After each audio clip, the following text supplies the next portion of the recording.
Are you an online activist, someone that's offended by some of the recent comments that President Obama has made, or just a person that wants to know if that change.org petition that they signed actually did anything? No worries, watch this video to have a more full understanding of what online activism is and how it works to create change. For the most awesome advice on activism, entrepreneurship, and the arts, please subscribe to my channel and hit the notification bell to be updated every time I post a new video every Tuesday. So, online activism, like what is it? What is online movements, etc., etc.? Well, the first thing we need to understand is that it can be argued that there's no such thing as an online movement. With the internet, it provided us a tool to be able to infuse into our activism, but there's actually a whole system of creating change through campaigns. So I'm gonna leave some links in the description to talk more about some of these tools, but a tool that I use that has been very effective over my 9 years as a professional activist with multiple victories, award-winning, blah, blah, blah, blah, blah, is the Midwest Academy organizing chart. So what that chart does is it actually breaks down the different sections of a campaign that you need to consider and plan, starting with your goals, so that you can be effective and actually cause, impact change, create change. That's probably the word we're going to go with, right? So what online movements that I've seen so far has done as it relates to that chart is create actions. So an action is a component of a campaign that pretty much forces a decision maker to do what you want. So I'm not going to get too much into the specifics of a campaign and all those different type of things, but in the future, in the near future, in 2020, I will be having an online course that you can be a part of, where I will teach you the ins and outs of activism and creating a grassroots campaign to impact change. Make sure that you visit my website down below, sign up for my email list so that you can be up to date and notified when we start this, because I think it's, I know it's something that's very impactful and can be used not only in the social justice field, but also if you are building a business. I legitimately built Be More Awesome with a Midwest Academy organizing chart. Or if you're an artist, because if you have a mixtape or a project or whatever out, you're going to need a promotional type of campaign. All of these skills are transferable, and that's the ideology behind Be More Awesome, the company that I started.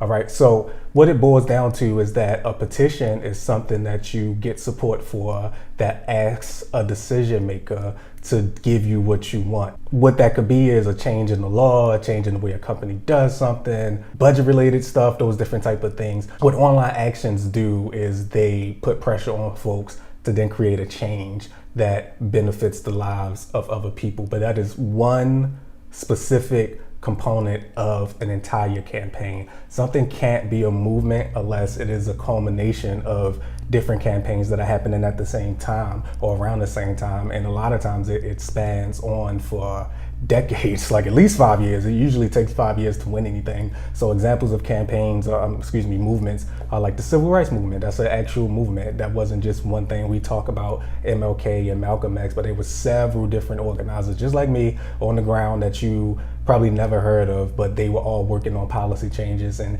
shifts in public perception that led to many victories during that era. You have the LGBTQIA movement that has been going on for years, and you're seeing multiple victories, and they're still fighting, but that's been going on for forever, right? And those are different campaigns. You can't just pick one organization or one person or one group that is the leader or the people that are doing that.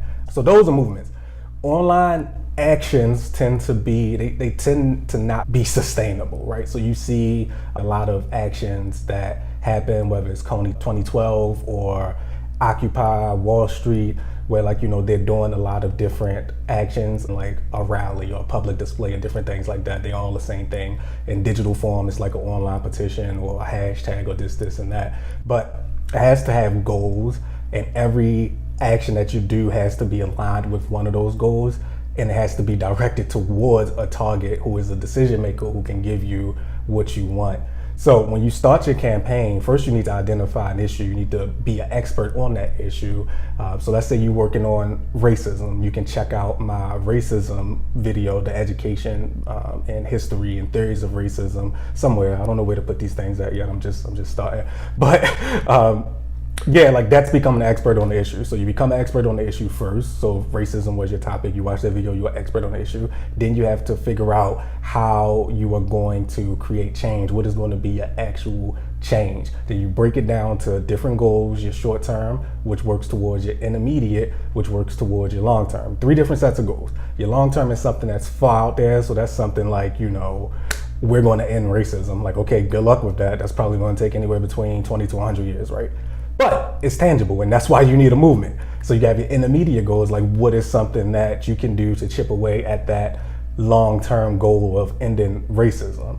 All right, we need to change some of these policies that are built from racism. So like some of these criminal justice policies, that's an intermediate goal. All right, boom, how are you going to do that? Well, we need to organize 5,000 people to tell these legislators who vote on this particular bill that they need to vote to change this law.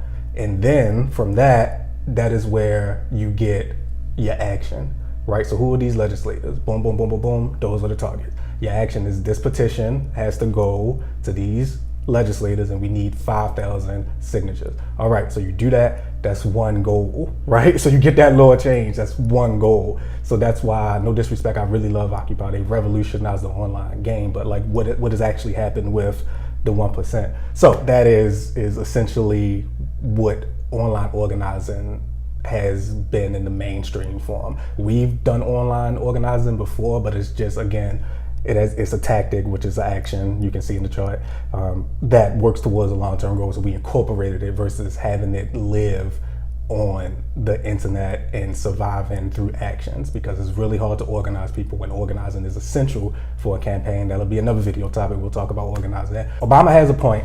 I wouldn't call it slacktivism, because you definitely are folks that are active and looking to create change in the world. It's really hard to organize people, build relationships, mobilize people authentically and in the correct way that yields the best results just by posting online memes and hitting the like button and commenting and those different type of things. That is like a very small component of a campaign, and a movement is a collection of several campaigns happening at the same time, working towards the same or very similar long-term goals.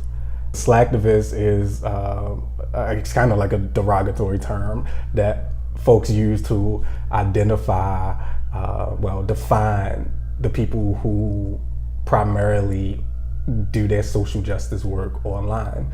But that's okay. Like, let people say what they want to say.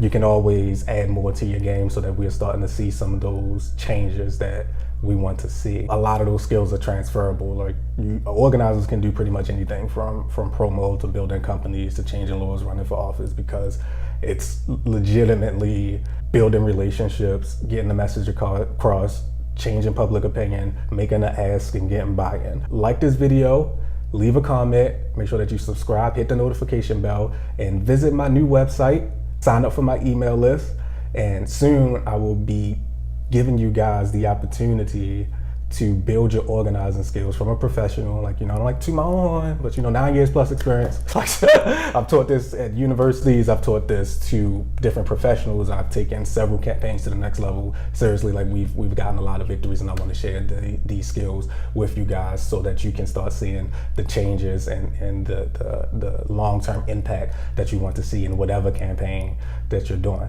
All right, so that's slacktivism and online organizing. I will see you guys for my next topic or next video. I gotta get better with the closing, but this is it.